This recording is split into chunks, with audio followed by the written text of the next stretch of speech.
정말 지옥이 따로 없는 이 국가는 지구상에서 사라져야 한다고 생각해요. 여기 중국에서 자신의 모든 것을 잃게 되었다며 울분을 토하고 있는 한 여성이 있는데요. 그런 여성 앞으로 한국인으로 보이는 여성이 다가가 무릎을 꿇고 맙니다. 과연 이 여성에게 무슨 일이 있었던 걸까요? 안녕하세요. 저는 중국 상하이에서 살았던 샤오란이라고 합니다.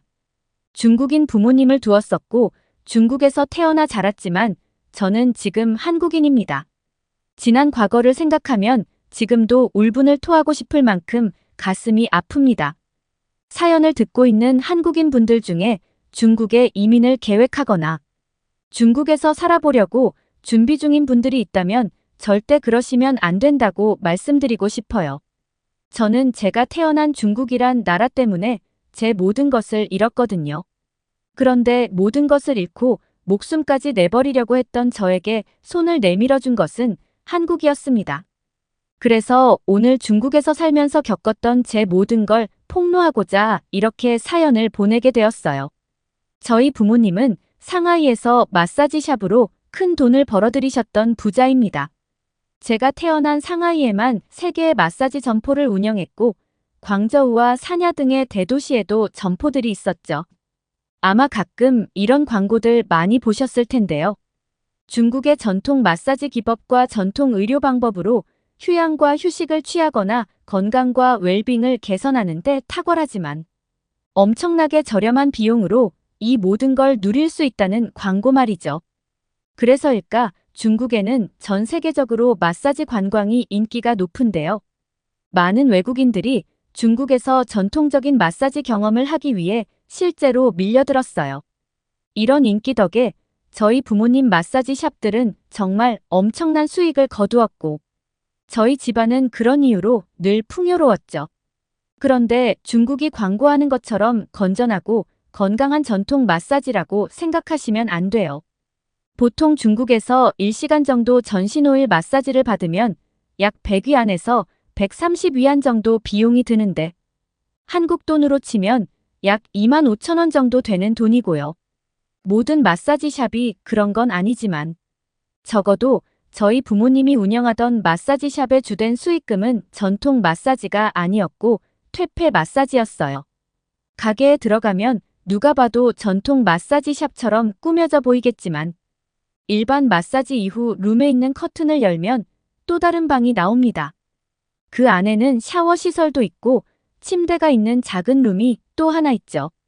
영상을 보시는 분들 중에도 중국에서 마사지를 받아본 경험이 있는 분들이 있을 거예요. 처음에는 일반 전통 마사지를 하다가 중간쯤 되면 마사지를 하던 중국 직원이 은근슬쩍 팁을 요구하게 되는데요. 이때 팁을 주게 되면 일반 마사지가 끝나고 나서 마사지사가 그 커튼을 열고 데리고 들어가요. 어릴 때는 이런 사실을 전 몰랐었는데 나이가 들어 성인이 되고 부모님 마사지 샵을 갔다가 알게 된 사실이었어요. 한 번은 아버지 샵 직원들 전체가 회식을 한 날이 있었는데요. 그때 저희 가족들도 참석을 했던 적이 있거든요. 그날은 저희 부모님도 기분이 좋았는지 술을 많이 드셨었고 가게를 통째로 빌려 좋은 음식들과 술을 잔뜩 들여와서 부모님 전 직원들도 모처럼의 여독을 풀었었는데요. 직원들의 회식 술안주의 화두는 당연히 마사지 샵을 찾는 외국인들에 대한 이야기가 많았어요. 히히덕거리며 나 어제 12탕 뛰었잖아. 힘들어 죽는 줄 알았다니까. 또 어떤 직원은 미국 남자들은 몸이 어찌나 큰지. 마사지하고 나니까 온몸이 아프더라. 등등의 온갖 이야기들이 나오더라고요. 그래서 제가 어느 국가에서 마사지를 받으러 가장 많이 오냐고 제가 물어봤었는데 제일 많이 오는 나라는 일본이라고 하더라고요. 그런데 일본인들은 다들 변태 같은지 자꾸 이상한 걸 요구해서 기분 나쁠 때도 많다고 하면서요. 중국을 가장 많이 찾아오는 관광객 비중도 일본이 1위로 제일 많아요. 2위가 미국이고 한국은 3위인데요. 옆에 있는 직원이 마사지 샵에 오는 10명 중에 5명은 자국민이고 4명이 일본인, 미국인은 1명 정도 비중으로 온다고 보면 된다더라고요. 그러면서 가끔 한국인들도 오지만 흔히 보기는 어렵다며 말하고 있었는데 또 다른 직원이 그 말을 끊더니 한국인들이 무슨 돈이 있어서 마사지를 받으러 오겠냐면서 마사지 샵에 와도 나는 가난해서 팁 줄 돈도 없지 싶어 요구 자체도 안 한다더군요. 그런데 다들 신나서 떠들고 있는 와중에 회식 자리. 모퉁이 끝에 한 직원이 풀에 죽은 듯 울상을 하며 앉아 있었는데요. 왜 그런지 궁금해서 다가가 무슨 일 있는 거냐며 물어봤었는데 입을 다문 채 아무 말도 안 하더군요. 아무래도 제가 마사지샵 사장님의 딸이라는 걸 알았기에 더욱 그런 것 같기도 했어요. 궁금한 건 못 참는 성격이라 그 직원을 데리고 가게 밖으로 나가서 다시 이야기를 했었는데 저는 정말 여기서 충격적인 소리를 듣게 되었죠. 그 직원이 머뭇거리며 본인이 에이즈에 걸렸다고 이야기했었기 때문이었는데요. 이 사실을 저희 부모님에게도 이야기했었지만 워낙에 예쁜 외모에 몸매도 좋았던 직원이라 저희 부모님이 치료받으면 된다면서도 일은 계속 시켰다고 했었어요. 그 소리에 저는 저희 부모님도 그렇고 웃으며 떠들고 있는 여기 직원들도 다 미친 사람들이라고 생각했었습니다. 그 이후로는 부모님 마사지 샵에 간 적도 없고 아예 관심조차 주지 않았어요. 이런 일도 있었는데요. 저는 평소 웹툰 만화를 그리는 일을 해보고 싶어서 틈틈이 미술학원에 가서 그림을 배웠는데요. 미술학원에서 일하던 남자를 만나 사랑에 빠졌고 결혼까지 약속하게 되었었어요. 하지만 이때부터 중국에서 생지옥 같은 제 인생이 시작되었죠. 결혼 전 임신까지 하게 돼서 부모님께 이 사실을 말씀드렸더니 당연히 가난한 남자와 결혼한다고 했으니 반대하셨었습니다. 아기는 지우면 된다면서 말이죠. 그 말에 결혼식 같은 거 안 해도 된다고 생각했었고 그 남자와 동거하면서 아이까지 낳고 살기 시작했었어요. 집도 제 돈으로 샀고 남자가 기죽고 다니면 안 된다면서 좋은 외제 승용차도 사줬었죠. 그런데 시간이 지나면 지날수록 저에게 현금을 요구하더라고요. 집에 들어오는 횟수도 점점 줄어들고 어쩌다 집에 오면 본인의 아이가 있는데도 본 척도 안 하고 심지어 어린아이가 있는데 그 자리에서 담배까지 입에 물었는데요. 원래 중국인들의 시민의식 자체가 타인을 배려하는 사람들이 아니라서 그것까지 그냥 참을만 했었습니다. 중국인들이 지극히 개인주의 사상을 가진 성향이 강해서 배우자도 결국은 남인 거고 자신의 아이도 남인 거거든요. 그렇게 가끔 집에 오면 뭘 해야 한다, 어쩐다 하면서 저에겐 돈만 요구만 해대길래 저는 이렇게 이야기했어요. 더 이상 당신한테 줄 돈도 없고 아이도 키워야 하는데 부모님마저도 반대했던 동거라서 지원을 끊으셨다고 했더니 갑자기 온갖 생욕을 하고는 집을 박차고 나가버리더라고요. 그리곤 며칠 지났을까요? 중국 남자에게 정말 학을 떼는 기가 막힌 일을 겪게 되는데요. 왜 그랬냐면 아이와 함께 집에 있는데 맨 처음 보는 사람들이 저희 집에 왔었어요. 그 사람들은 대뜸 저와 아이를 보더니 아이 아빠가 집을 팔아서 자신들이 이 집을 샀다는 이야기를 했던 거예요. 얼마나 황당했던지 그때 생각하면 지금도 손이 떨릴 정도였어요. 그 중국 남자는 사랑이라는 말 하나로 자신의 사리사욕을 다 채우기에만 바빴던 거죠. 어쩔 수 없이 아이를 데리고 부모님이 있는 집으로 들어가게 되었습니다. 하지만 부모님은 자신들의 손자를 봤음에도 본체만 채했었고 저에게도 낯선 사람 보듯 차갑게 대하셨어요. 그리고 어떠한 경제적 지원도 하지 않으셨는데요. 그런 제가 안쓰러웠는지 어머니가 저에게 작은 가게라도 차려줄 테니 그거라도 하면서 먹고 살라고 하더라고요. 그래서 저는 꼬치를 파는 작은 가게를 차렸는데 꼬치가 타지 않게 구워야 하다 보니 화로불에서 시선을 뗄 수가 없었어요. 손님을 응대하는 것도 버거웠습니다. 아직 4살밖에 되지 않았던 아이를 데리고 꼬치 가게를 오가며 열심히 살았어요. 저에게 비극이 올 거라는 것도 모른 채 말이죠. 장사를 하는 동안 분명 가게 안에서 휴대폰을 보던 저희 아이가 보이지 않았었어요. 아이가 없어진 걸 알고는 너무 놀라 가게 밖으로 뛰쳐나가 아이를 찾았는데 어디에도 아이는 보이지 않았죠. 온 동네를 몇 날 며칠 찾아다녔지만 저는 저의 아이를 찾을 수 없었습니다. 아이를 다시 만나게 된 건 정확히 9일이 지나서였어요. 다시 만난 저의 아이는 싸늘한 시체였습니다. 동네 길가에 맨홀이 열린 차에 방치되어 있던 곳에 아이가 빠졌던 거고 그대로 9일 동안 발견되지 못한 채 그 안에서 죽음을 맞은 거였어요. 그 어둡고 캄캄한 곳에서 엄마를 얼마나 찾았을까 생각하면 온몸이 부서질 것 같은 아픔이 제 가슴을 칩니다. 저는 확신해요. 분명 그곳을 지나며 저희 아이가 맨홀에 빠진 걸 봤던 사람이 있었을 거라고 말이죠. 상대에 대한 배려 따위도 없고 누구를 도우려는 시민의식 자체가 없는 중국인들이 원망스러웠고 중국이란 나라 자체가 싫었어요. 더 황당하고 기가 찬 건 저희 부모님이었는데요. 그래도 자신들의 손자인데 손자의 죽음에도 아랑곳하지 않고 슬픔에 빠져 지내던 저에게 아버지는 충격적인 말까지 하더라고요. 그러게 쓸데없이 동거는 왜 하고 애는 왜 낳았었냐면서 맨날 집에 처박혀서 신세에 한탄만 할 거면 자기 마사지 가게에 와서 몸이나 팔라는 게 아니겠어요. 그 말에 더 이상은 못 참겠다 생각돼서 그날 밤 부모님이 자고 있는 방에 몰래 들어가 귀중품들과 현금들을 챙겨서 집을 나왔습니다. 집을 나와 중국의 거리를 마주하게 되었는데 머리가 띵해지면서 하염없이 눈물만 흐르더라고요. 그 자리에 주저앉아 얼마나 울었었는지 기억도 안 날 정도로 소리내어 울었습니다. 그때였어요. 주저앉아 울고 있던 제 앞에 누군가 무릎을 꿇고 앉아 저에게 손수건을 건넸었는데요. 그러면서 저에게 괜찮으세요라고 물으시며 제 어깨를 토닥여줬었어요. 얼굴을 보니 20대 초반으로 보이는 젊은 여성이었는데 하얀 피부에 얼굴도 예쁜 아가씨였습니다. 타인의 슬픔에 괜찮냐면서 토닥여주었던 그 아가씨는 한국인이었어요. 저 역시 속으로 당연히 중국인일 리 없다고 생각했었고요. 가족도 남으로 생각해버리는 습성을 가진 중국인이 이렇게 울고 있는 타인에게 손수건을 건네는 일은 상상도 못할 일이니까요. 이 한국인 아가씨는 한국에서 피아노를 치는 음악가였는데 문화 교류를 위한 작은 콘서트 행사가 있었고 공연을 위해 중국을 방문했었다고 했었어요.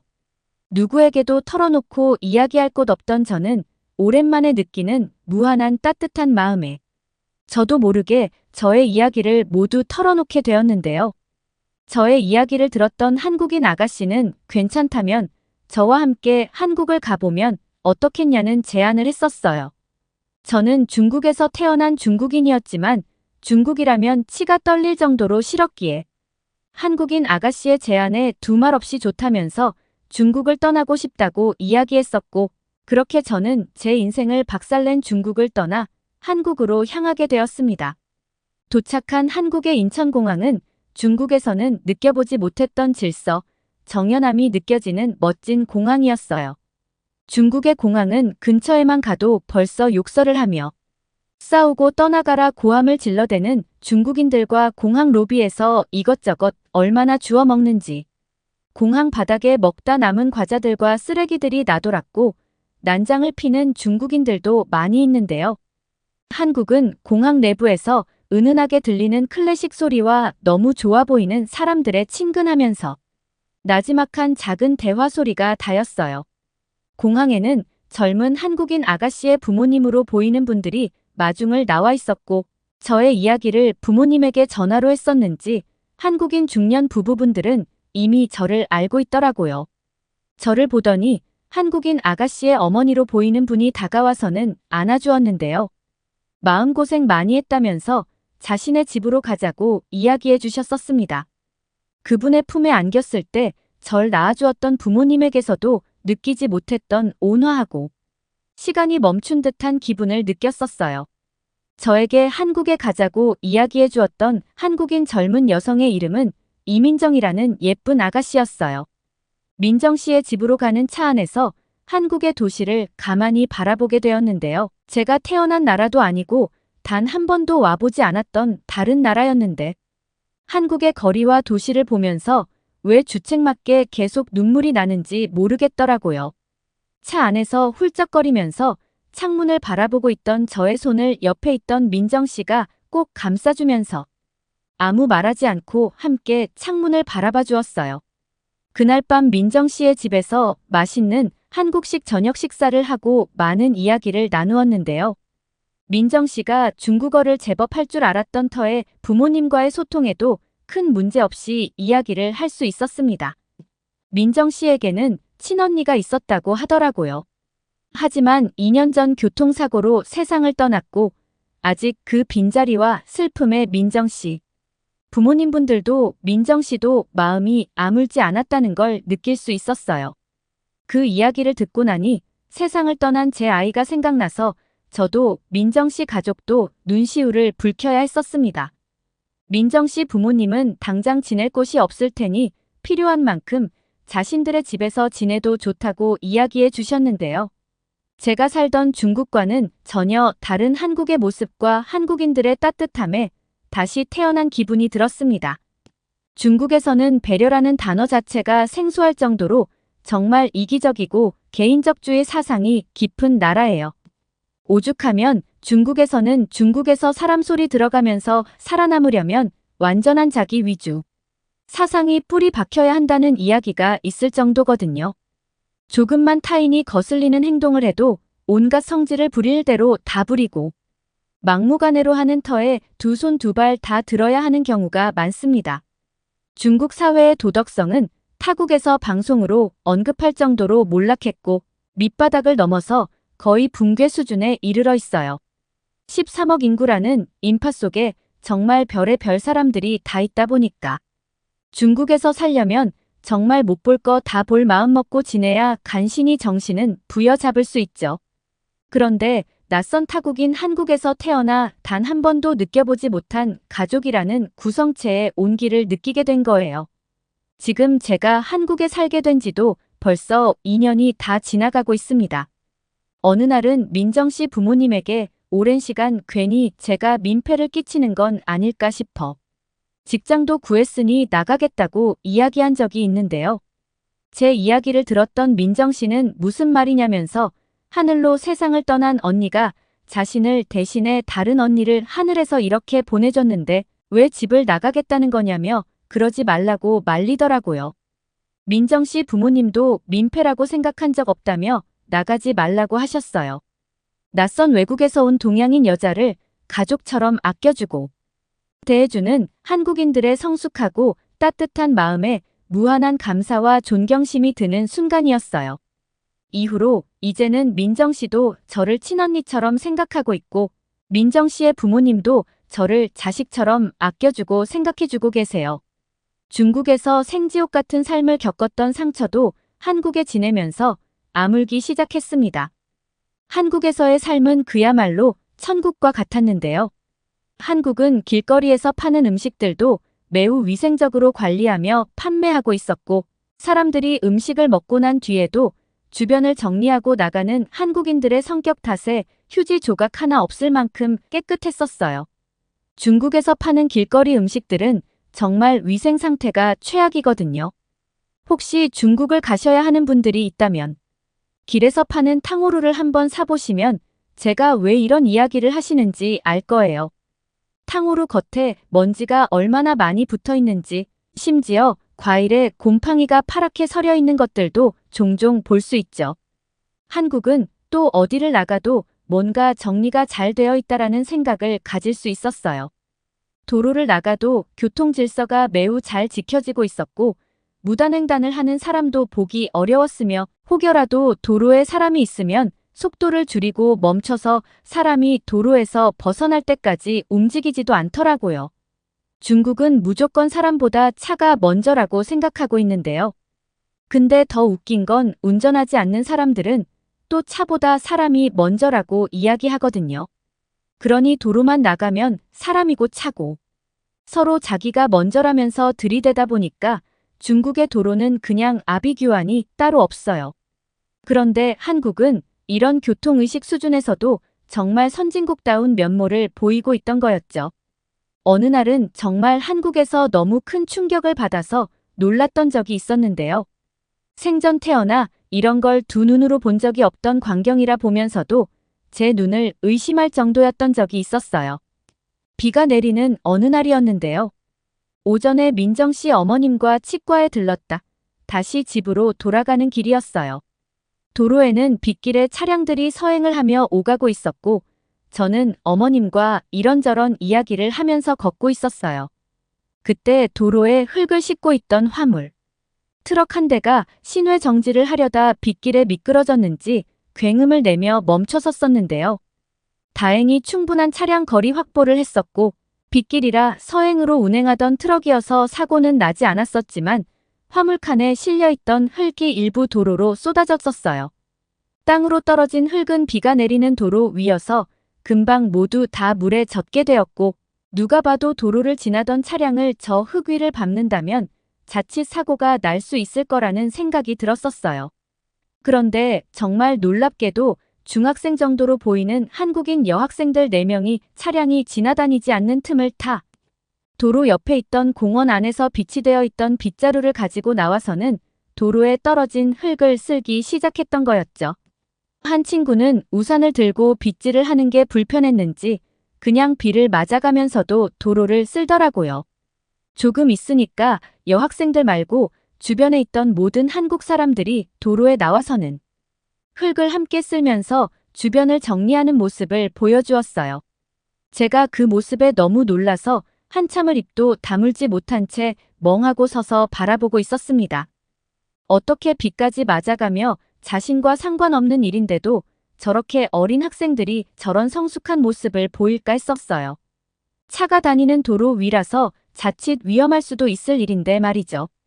그런데 그런 모습의 도로 위에 있던 차량들은 비상 깜빡이를 켜고는 도로를 정리하던 사람들을 보호하며 길을 막고 있었고 한국인들의 이런 모습들로 도로는 금세 깨끗하게 정리되었었는데요. 저렇게 어릴 때부터 타인을 배려하려는 마음가짐이 몸에 있다 보니 당연히 한국 사람들은 도덕적으로 전 세계 어느 국가와 비교해도 가장 우수한 민족이라는 이야기를 들었던 게 아니었나 싶었습니다. 중국은 저런 일이 벌어지면 어떨 것 같냐고요. 아마 중국에서 지금과 같은 상황이 벌어졌으면 그러거나 말거나 누구 하나 신경도 쓰지 않았을 거예요. 그 전에 아마 빗길에 차량 거리 유지도 안 하고 내달리다 앞차와 부딪혀서 사고가 크게 났을 겁니다. 그 모습을 보고 나니까 그때 순간적으로 중국을 가야겠다는 생각이 갑자기 들었었는데요. 그날 밤에 온 가족이 함께 식사를 하던 자리에서 저는 잠깐 중국에 좀 다녀오고 싶다고 이야기했었어요. 제 이야기를 듣고는 민정 씨와 부모님은 갑자기 중국을 왜 가려는 거냐고 물어보셨는데요. 사실은 진작부터 혼자 머릿속으로 계획하고는 있었지만 한국에서 자리 잡으면서 이런저런 일들을 하느라 시간을 잡지 못하고 있었어요. 그런데 낮에 어린 학생들을 보다가 하늘로 간 제 아이가 생각나서였죠.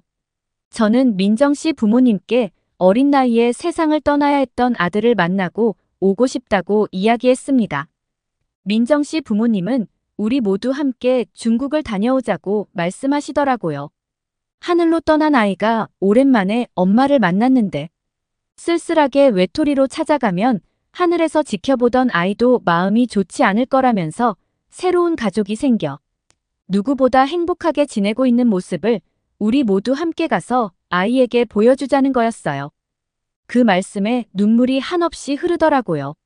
전혀 생각하지도 못했던 제안에 어떻게 한국인들은 세상을 떠나 하늘로 간 아이에게까지 이런 배려를 보일 수 있는 걸까? 정말 온몸에 소름이 돋으면서 그 고마움이 어찌나 산처럼 거대했는지 상상도 못했던 기분을 느끼게 되었었어요.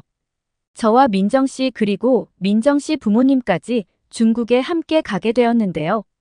몇 년 만에 다시 밟은 중국은 그때나 지금이나 별반 다르지 않은 모습을 하고 있었습니다.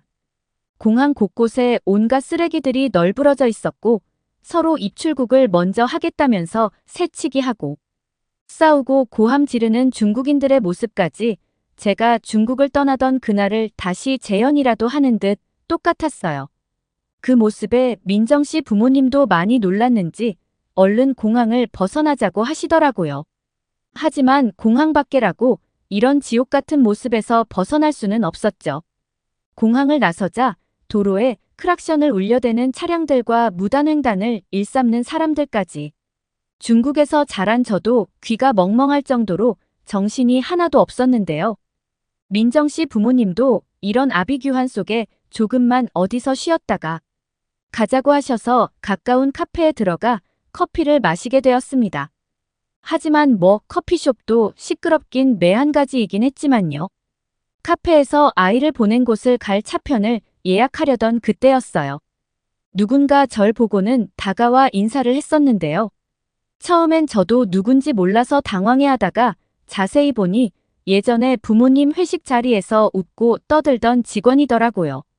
그 직원은 저에게 제 부모님 어떻게 지내고 있냐고 묻길래 그 말에 저는 아니 함께 마사지 샵에서 있는 거 아니냐고 오히려 반문했더니 부모님 운영하던 마사지 샵에 에이즈가 온 점포에 나돌아서 모두 다 운영 중지되었고 에이즈가 돌았던 마사지 샵으로 소문이 나면서 가게를 모두 접게 되어 자신도 그만둔 지 오래되었다고 하더라고요.